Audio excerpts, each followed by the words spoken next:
This video deals with what has probably become the most intense and meaningful discussion when talking about the Israeli-Palestinian conflict, or if you will, the Israeli-Hezbollah conflict. I'm talking about the discussion that relates to human shields.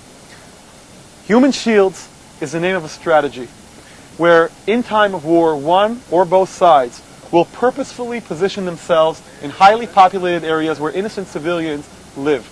Or even worse than that, when one side will usher in to a combat zone innocent civilians on purpose in order to place his enemy in an impossible dilemma.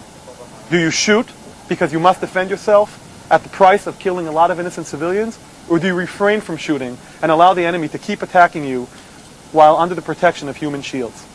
This is the dilemma that Israel has to deal with time and time again.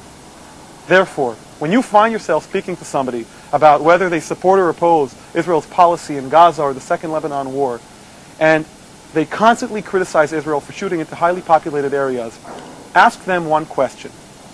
Do they consider themselves people who belong to a category of people who will usher citizens into a combat zone knowing that that combat zone is dangerous? Or do they belong to a category that will evacuate those people out of a combat zone in order to protect them? That's a very important question to ask when discussing this conflict.